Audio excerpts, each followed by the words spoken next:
Hello दोस्तों, नमस्कार। कैसे हैं? उम्मीद करते हैं बहुत ही मस्त होंगे, शानदार होंगे, जानदार होंगे। तो स्वागत है आपके अपने यूट्यूब चैनल चांद गुरुकुल में।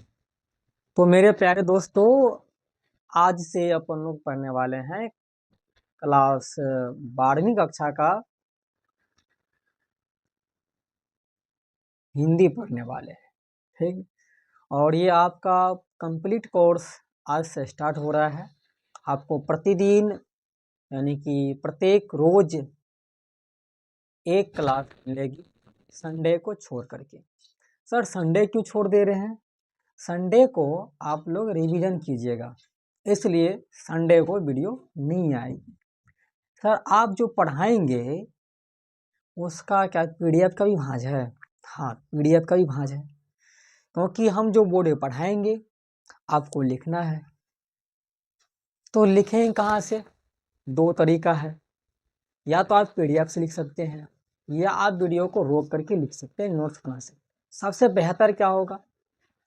तो सबसे बेहतर यही होगा कि आप वीडियो को रोक करके बोलेंगे। जब स्क्रीनशॉट ले लीजिए तो वीडियो को रोक करके आप उसे लिख सकते हैं, और अपना नोट्स बहुत ही अच्छा रहता है। कहते हैं दूसरे की नोट्स और दूसरे की गर्लफ्रेंड किसी को समझ में नहीं आती है, इसलिए अपना नोट्स बनाना, दूसरे का क्या करना है? कॉपी नहीं करना है, लेना भी नहीं है। तो चलिए स्टार्ट करते हैं आज का वीडियो। हिंदी पढ़ रहे हैं तो सबसे पहले यही बात होना चाहिए, हिंदी भाषा का विकास कब हुआ था और कैसे हुआ था। चलिए वीडियो स्टार्ट करते हैं, हिंदी भाषा का विकास कैसे हुआ था। तो सबसे पहले याद रखना, हिंदी भाषा का विकास में इम्पोर्टेंट बात, संस्कृत भाषा सबसे प्राचीन और पुरानी भाषा कौन सी है? कहोगे सर संस्कृत भाषा है। क्या कहोगे? संस्कृत भाषा है। इस भाषा को दो भागों में बांट दिया गया। इस भाषा को दो भागों में बांट दिया गया। एक नंबर वैदिक भाषा। क्या कहोगे आप? पहला नंबर वैदिक भाषा, और दूसरा नंबर कहोगे लौकिक भाषा। अगर आपसे कोई ये पूछ ले, बताओ ये कि संस्कृत भाषा को कितने भागों में बांट दिया गया, तो आप कहोगे सर दो भागों में। पहला नंबर वैदिक, दो नंबर लौकिक। आप घर में बैठ के, अब जब आप वीडियो देख रहे हैं तो आप जितना बोल सकते हैं बोलिए, क्योंकि बोलने के बाद ना आपके माइंड में वो टच करेगा। अगर बोका तरह बैठ के देखते रहेंगे तब नहीं हो पाएगा। इसलिए जब बोल रहे हैं बोलने के लिए, तो बोलो, बोला करिए। इससे क्या होगा? आपका माइंड एक्टिव होगा, अब आपके माइंड जाके यह बैठ जाएगा। इसलिए जब भी आप ऑनलाइन क्लास करते हैं तो क्या करना चाहिए? इंसानों को बोलना चाहिए। बोल बोल करके जब भी बोले क्या होता है, तो बोलिए बोलिए इस टाइप से।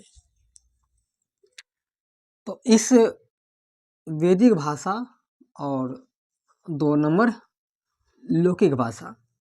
वैदिक भाषा में याद रखना, इसमें 4 वेद लिखा गया। कितना वेद? 4 वेद लिखा गया। बताओ 4 वेद किस भाषा में लिखा गया? कहोगे वैदिक भाषा में लिखा गया। कोई दिक्कत यहाँ तक? चलिए, नहीं कोई दिक्कत नहीं है।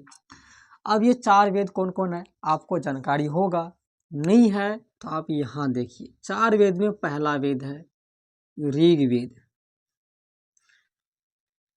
पहला वेद क्या है सर? ऋग्वेद है। 2 नंबर क्या है सर? यजुर्वेद है।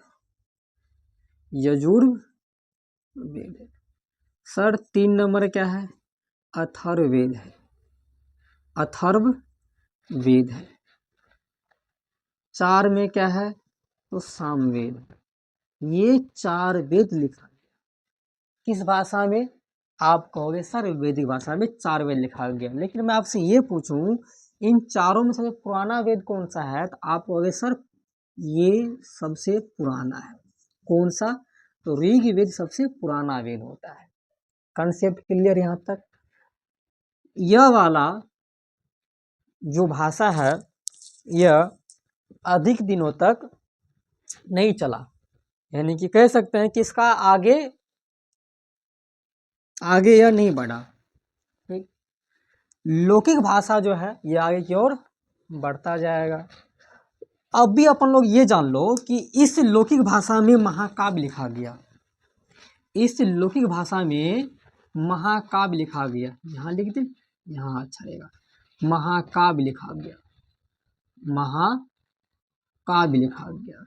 महाकाव्य सर कौन कौन महाकाव्य लिखा गया? इसमें आपको दो महाकाव्य लिखा गया, एक लिखा गया रामायण और एक लिखा गया महाभारत। महाभारत आप जब कहीं हिंदी पढ़ेंगे ना तो आपको इस तरह से नहीं बताया जाएगा, शुरुआत यहीं से होता है। बात में आ गया, अपन लोग शुरुआत यहीं से कर रहे हैं। शांति से पढ़ो, बढ़िया से पढ़ो। तो रामायण जो है आपका किस भाषा में लिखा गया? आप कहोगे लौकिक में लिखा गया। आपके मन में क्वेश्चन आएगा, क्या रामायण में संस्कृत का अंश नहीं था? बिल्कुल ही था, क्योंकि संस्कृत को ही दो भागों में बांटा गया है। तो संस्कृत का जो अंश है इस लौकिक में भी आया, आ रहा है समझ में? तो कह सकते हैं रामायण और महाभारत लौकिक भाषा में ही लिखा गया और वह संस्कृत का ही रूप है। कौन सा? लौकिक भाषा। कोई दिक्कत यहाँ तक? अगर मैं आपसे यह क्वेश्चन करूं कि बताओ रामायण किसने लिखा, आप कहोगे सर वाल्मीकि साहब ने लिखा, मतलब महर्षि वाल्मीकि। रामायण लिखने वाले कौन? महर्षि वाल्मीकि, महर्षि वाल्मीकि। बोर्ड दिख रहा होगा, उम्मीद करते हैं, एक बार देख लेते, उम्मीद क्या करें, देख लो यार। हाँ चलो, बोर्ड दिख रहा है बढ़िया तरह से। बताओ किसने लिखा रामायण? सर आप कहोगे रामायण लिखा है वाल्मीकि साहब ने। तो महाभारत किसने लिखा? कहोगे सर महाभारत लिखा है वेद व्यास। कौन लिखा है? वेद व्यास है। कौन लिखा है? वेद व्यास है। लेकिन महाभारत को रियल मायनों में लिखने वाले कौन? तो गणेश जी। हमने सर कैसे? तो महर्षि वेद व्यास जो महाभारत को वो अपने दिव्य दृष्टि से देख रहे थे, ठीक है, और उसके बाद वो बोल रहे थे, और जो बोल रहे थे तो उसको लिखने में एक्सपर्ट कौन थे? गणेश जी। तो गणेश जी उसको फुल स्पीड में लिख रहे थे। लेकिन आपसे पूछेगा कोई कि महाभारत किसने लिखा, तो आप सीधा कहोगे महर्षि वेद व्यास, ठीक है। लेकिन रियल में राइटर जो है, राइटर लिखने वाला, ठीक है, वो कौन? बताओ,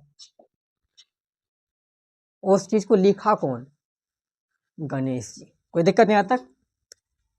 इसे होता है ना कि मैं ऐसा क्या करते हैं, हम कुछ बोलते हैं, बोल रहे हैं, तो कोई ना कोई लिखेगा। जैसे कोर्ट में जब जाता है तो कुछ लिखना पड़ता है, तो क्या करते, एक आदमी बोलता है तो लिखा जाता है। इसे ये होता है ना, जब एग्जाम्पल ले,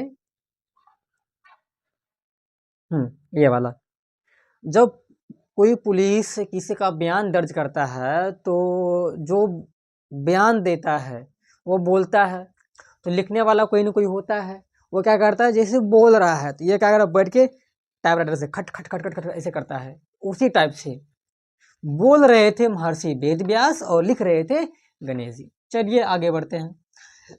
इंसानों को यह भाषा लगने लगा कठिन, तब इसके बाद आया पाली भाषा। पाली भाषा पूछेगा, पाली भाषा किसका परिवर्तित रूप है? कहोगे सर लौकिक का। अब ये लौकिक में क्या हुआ ऐसा? तो लौकिक में हुआ कुछ नहीं, बस इतना सा हुआ है कि इस भाषा में आपको लिखा गया त्रिपिटक। त्रिपिटक, सर ये त्रिपिटक क्या है? कोई खाने वाला पदार्थ है क्या? नहीं, त्रिपिटक क्या है? ग्रंथ है। सर ग्रंथ की क्या मतलब क्या होता है? तो ग्रंथ किताब को कहते हैं, पुस्तक कहते हैं। जैसे रामायण है, महाभारत है, त्रिपिटक भी ग्रंथ है। सर किस धर्म का है? तो बौद्ध धर्म का है। बौद्ध धर्म का यह किताब है। तो बौद्ध धर्म का त्रिपिटक किस भाषा में लिखा गया? कहोगे पाली भाषा में। ठीक उसके बाद पाली के बाद एक और भाषा है, इसका नाम है प्राकृत भाषा। चलिए भाषा क्यों आ रहा है? क्योंकि बोलने में कठिन हो रहा है। ये कठिन लग रहा था, वर्ष तक चला था, कठिन लगने लगा, कहा नहीं अब क्या करते हैं, कोई न कोई और भाषा आना चाहिए। तो उसके बाद आया प्राकृत भाषा। प्राकृत भाषा में भी किताब लिखा गया जिसका नाम है आगम। क्या नाम है? आगम। क्या एक ही किताब लिखा गया? बहुत सारा, बट जो फेमस है वो आगम है। यह किस धर्म का है? तो आप कहोगे सर ये जैन धर्म का है।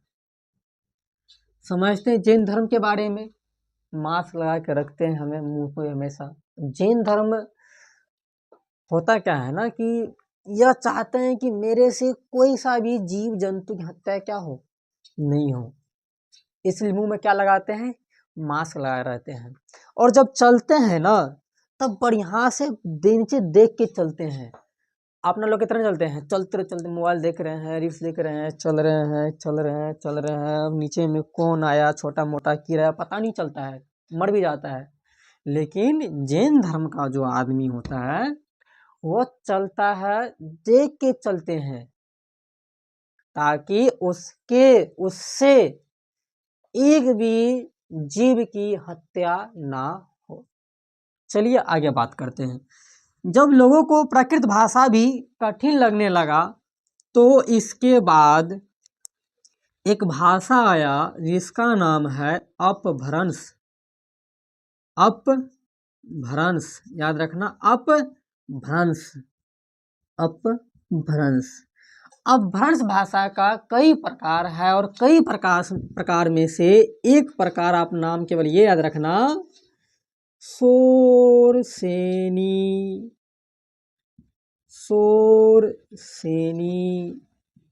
अपभ्रंश। और इसी शोरसेनी अपभ्रंश से दोस्तों हिंदी भाषा का निर्माण हुआ है। हिंदी भाषा का विकास हुआ है। हिंदी तथा अन्य भाषा का भी विकास हुआ है। आ रहा समझ में? यह होता है विकास का क्रम। तो आप लोग यहाँ नोट करके लिखना, मैं आपको यहाँ लिखा दे रहा हूँ और पीडीएफ में आपको भी मिल जाएगा यह चीज, कि जो द्राविड़ भाषा है, द्राविड़ भाषा परिवार, द्राविड़ भाषा परिवार सर कौन सा है? तेलुगु, कन्नड़, याद रखना, तेलुगु, ठीक, कन्नड़, कन्नड़, मलयालम, तेलुगु, कन्नड़, मलयालम, ये जो भाषा है, इन भाषा का विकास इस क्रम में से किसी में से नहीं हुआ है। याद रखना, यह भाषा दक्षिण भारत में बोले जाने वाली भाषा है जिसे बोलते हैं द्राविड़ भाषा परिवार, तेलुगु, कन्नड़, मलयालम। ठीक, यह दक्षिण भारत में जो भाषाएं हैं तेलुगु, कन्नड़, मलयालम, इनका विकास ये क्रम नहीं है। तो इनका हुआ किससे है? तो आदि, याद रखना, आदि द्राविड़ भाषा से हुआ है। आदि द्राविड़ ऐसे लिखते हैं, द्राविड़ भाषा से हुआ है। लेकिन आप लोग हिंदी पढ़ रहे हैं तो भाई हिंदी को फोकस करते हैं। किससे हुआ है? तो कहोगे सर अपभ्रंश से हुआ है। अगर ऑप्शन में यह नहीं रहेगा तो ये शोर से नहीं रहेगा। इहो नहीं रहेगा तो भाई यहाँ जौलौकिक रहेगा। इहो नहीं रहेगा तब क्या रहेगा? सीधा संस्कृत। अगर आप देखोगे इसी भाषा से कई भाषा का निर्माण हुआ है। अरे हाँ या ना? सर बिल्कुल हुआ है। अरे बोलो हाँ या ना? सर बिल्कुल हुआ है। इसीलिए हम संस्कृत को कहते हैं जगत जननी भाषा। जगत जननी भाषा उल्टा लिखने में बनियन है, कैसे लिखा गया। जगत जननी भाषा किसे कहते हैं, संस्कृत को कहते हैं। यही होता है भाषा का क्रम। हिंदी भाषा का विकास कैसे हुआ है, तो ये पूरा क्रम रहा। आप यहाँ तक का स्क्रीनशॉट लीजिए और वीडियो रोक करके ले लीजिए, और जब पूरा क्लास कंप्लीट हो जाएगा तो आप बैठ के पूरा नोट्स बना सकते हैं।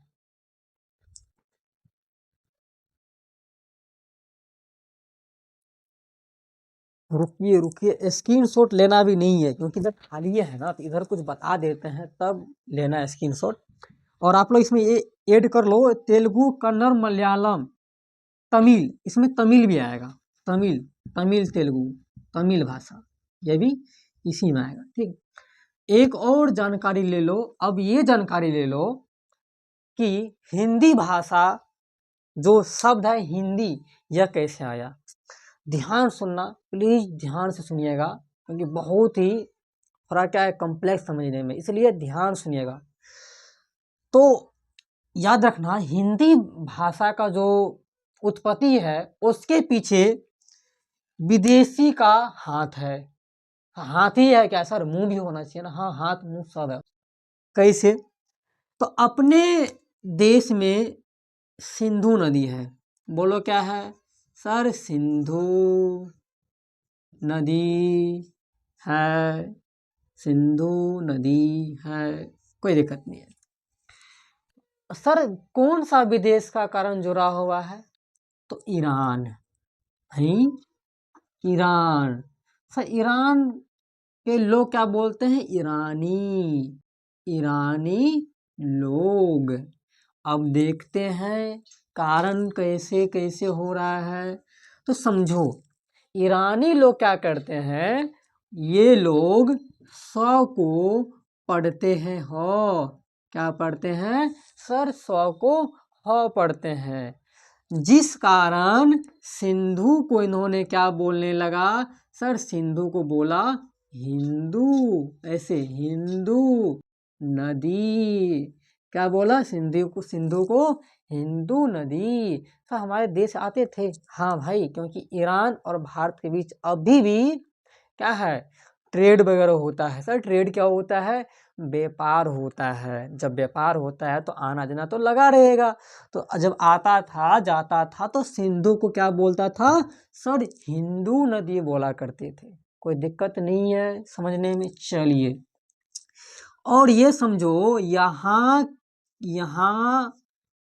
के किनारे में जो लोग रहते थे, यहाँ के किनारे के लोग, सिंधु नदी के आसपास रहने वाले लोग, उसको बोलते थे क्या सर, हिंदी लोग। क्या बोलते थे, हिंदी लोग। अपन देश का नाम हिंदुस्तान।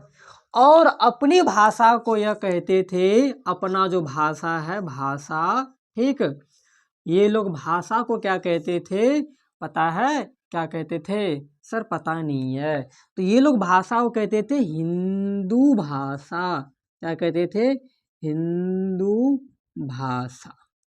कोई दिक्कत यहाँ तक, कोई दिक्कत यहाँ तक। क्या बोलते थे, हिंदू भाषा बोलते थे। कोई दिक्कत यहाँ तक सर, कोई दिक्कत नहीं है। आगे क्या हुआ, आगे कहानी सुनो। आगे कहानी में यह है कि ईरानी का एक ग्रंथ है, क्या है, ग्रंथ है, जिसका नाम है अवेस्ता। क्या नाम है, अवेस्ता। अवेस्ता नामक जो ग्रंथ है, इनके किताब में जो हिंदू शब्द है, जो हिंदू शब्द है, उस शब्द को क्या लिखा है, हिंदी लिखा है। ये हिंदू शब्द कहाँ से आया, तो यहाँ के भाषा को ये बोलते थे हिंदू भाषा, ठीक। और इसके ग्रंथ में हर कहीं कहीं, लगभग में हर एक जगह कह सकते हैं, हिंदू शब्द को क्या लिखा है, हिंदी जैसा लिखा है। सर आगे क्या हुआ, ठीक, आगे ये हुआ, ठीक, इस हिंदी शब्द में क्या किया, इस हिंदी शब्द में इन लोगों ने प्रत्यय जोड़ा। क्या जोड़ा, प्रत्यय, सर प्रत्यय कौन सा जोड़ा, इक प्रत्यय जोड़ा, जिस कारण यह हिंदी शब्द क्या बना सर, जिस कारण यह हिंदी शब्द बना हिंदिक, क्या बना हिंदिक, क्या बना हिंदिक बना, ठीक। और यही हिंदिक शब्द कहीं कहीं क्या लिखा गया है, तो हिंदिक भी लिखा गया है, क्या लिखा गया, गो भी इसमें ऐड कर दिया, हिंदिक। फिर बाद में धीरे धीरे जब समय बीता तो क्या हुआ, ये को और गो का हो गया लोपन, क्या हो गया लोपन, यानी कि गायब। और जब गायब हो गया तब उसके उसी किताब में क्या मिला शब्द, हिंदी शब्द मिला, क्या मिला, हिंदी शब्द मिला। तो यहीं से क्या होता है, हिंदी शब्द की उत्पत्ति होती है। यही रहा इसका यह पूरा का पूरा कहानी। तो आप लोग यहाँ तक स्क्रीनशॉट लो और नोट्स बनाना इसका बढ़िया तरह से।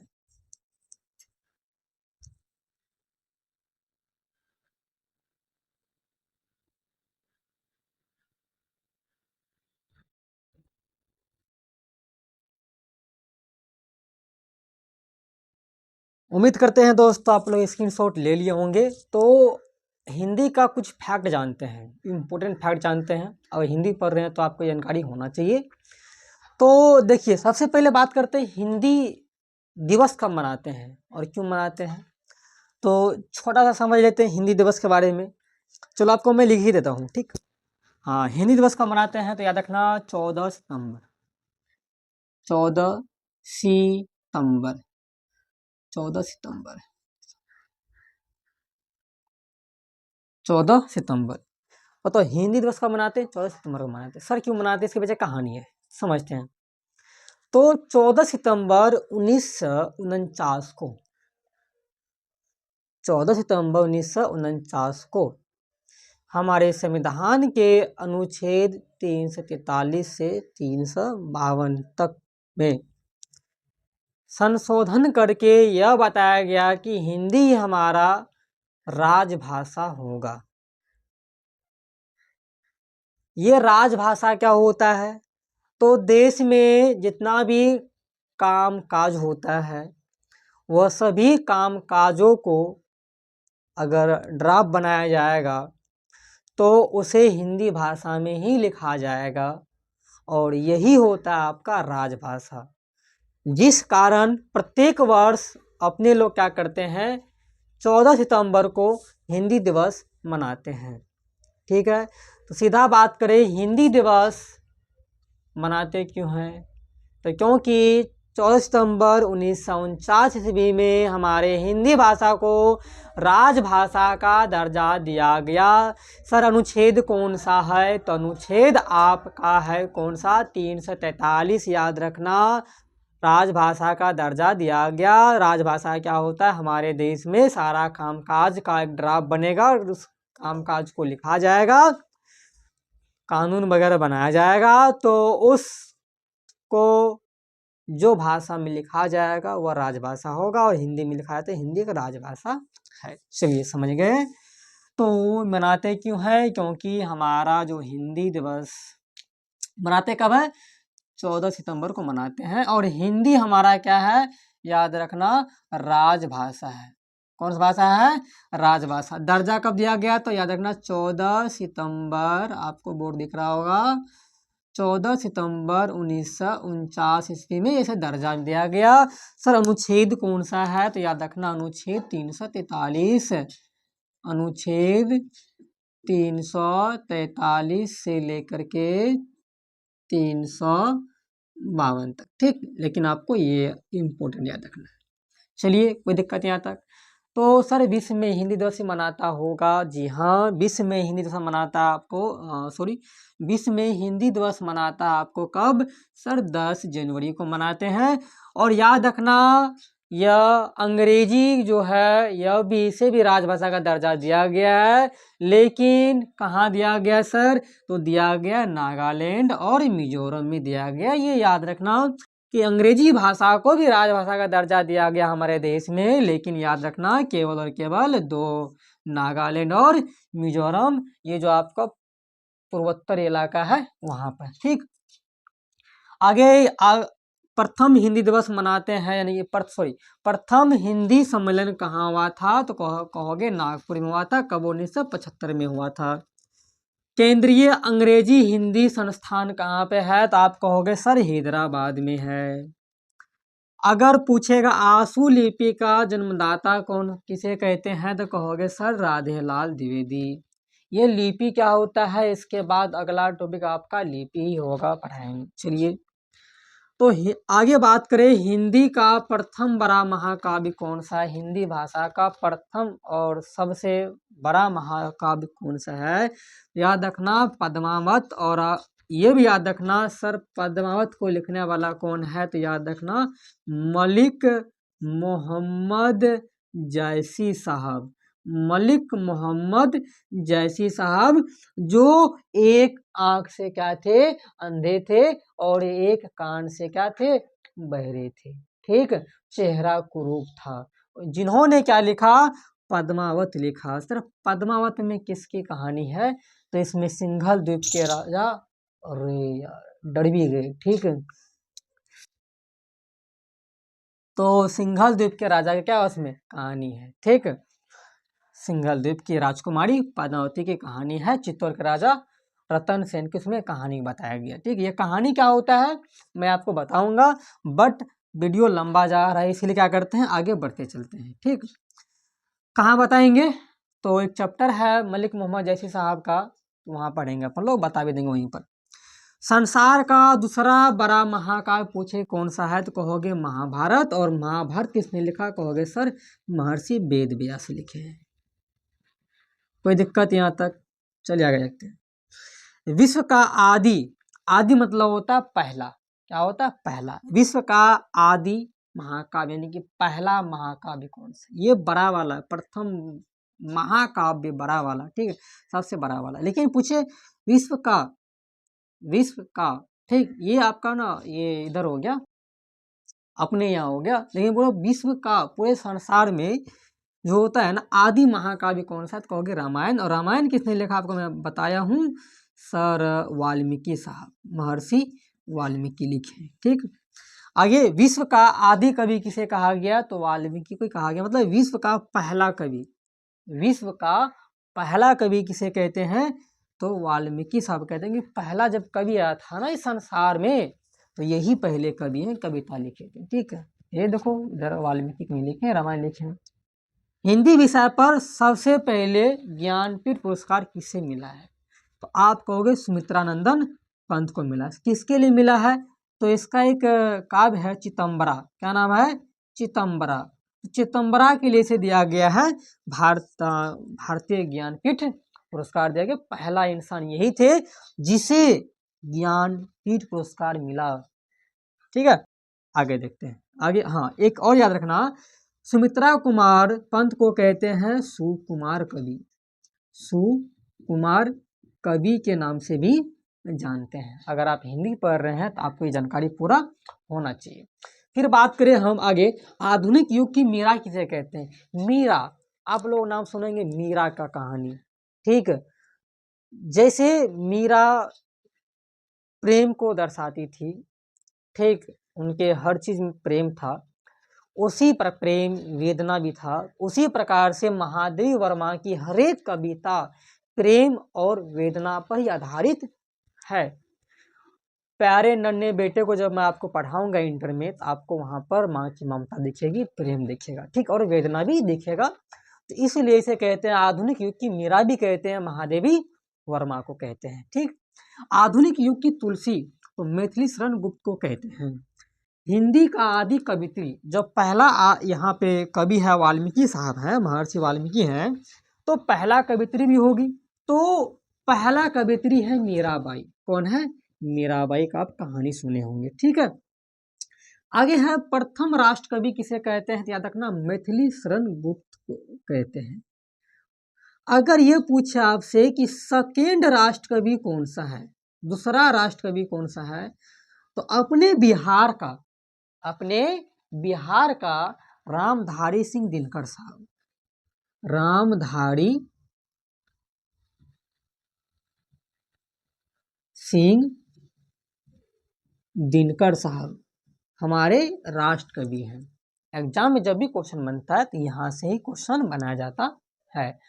तो ये रहा आपका पूरा कंप्लीट हिंदी के बारे में, हिंदी भाषा के बारे में और हिंदी का कुछ इम्पोर्टेंट फैक्ट। अगर वीडियो अच्छा लगा होगा तो दोस्तों के साथ ज़रूर शेयर करना है, क्योंकि आपका भाई आपका दोस्त पढ़ा रहे हैं बढ़िया तरह से आपको। इस तरह से शायद ही कोई पढ़ा पाएंगे, हमको ऐसा लगता है।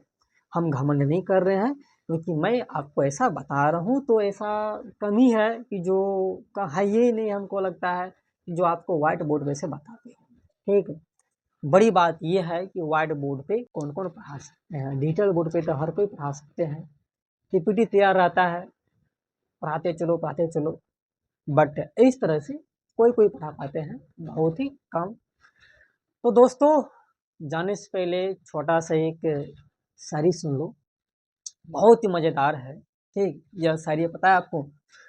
ये तो गुलाब सप्तमी वाला ही शायरी है, यानी कि नहीं, हाँ, रोज डे वाला। तो ध्यान सुनना। मंदिरों में फूल चढ़ाने गए तो यह एहसास हुआ। हाँ, एहसास क्या हुआ याद ही नहीं आ रहा है, चलो फिर से बोलते हैं। मंदिरों में फूल चढ़ाने गए तो यह एहसास हुआ। अरे यार, एहसास क्या हुआ? एक मिनट हमको पहले शांत रहने दो, फिर याद करते हैं।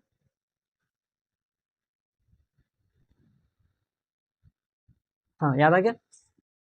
मंदिरों में फूल चढ़ाने गए तो यह एहसास हुआ, फिर भूल गए यार। ऐसा क्या किया जाए? बोलेंगे जरूर, जब तक तोड़ेंगे नहीं तब तक, सॉरी, जब तक बोलेंगे नहीं तब तक क्लास से जाएंगे नहीं। चलो इस बार कंफर्म बोलेंगे। मंदिरों में फूल चढ़ाने गए तो यह एहसास हुआ, पत्थर को खुश करने हम फूलों का कत्ल कराए। गए थे इस जहां से एक पाप मिटाने और एक और पाप कराए। बात है, समझिए। मंदिर फूल लेकर गए थे मंदिर में चढ़ाने के लिए, खुश करने के लिए, लेकिन हमको ये याद आया, अरे फूल को तोड़ के लाए हैं, मतलब एक कत्ल करके आए हैं। और हम यह सोचे गए थे कि चलो एक पाप मिट जाएगा, लेकिन जब कत्ल के किए हैं तो एक और पाप आ गया। जिंदगी में याद रखना, आप सभी अपने कर्म पर ही ध्यान दीजिए, आपका कर्म ही आपको महान बनाएगा। दूसरे के दृष्टिकोण से अगर किसी को पीड़ा हो रहा है, दुख हो रहा है, कष्ट हो रहा है, पता है वो क्या कहता है? यह कहता है कि वो ना पिछले जन्म का उसका कर्म यही है, कर्म किया होगा, इसी से जीवन में कष्ट आ रहा है। और जब अपने पे कष्ट आएगा और पीड़ा आएगा, पता है क्या बोलेगा? बोलेगा ये जीवन का परीक्षा हो रहा है, ऐसा होता है। इसीलिए दूसरे बातों पर ध्यान क्या करना है, नहीं देना है। आप लोग अपना कर्म कीजिए, क्योंकि कर्म ही इंसान को महान बनाता है। और अभी आपका कर्म यही है कि आप पढ़िए लिखिए, इंटर में है तो मन ला के पढ़िए और 450 नंबर लीजिए।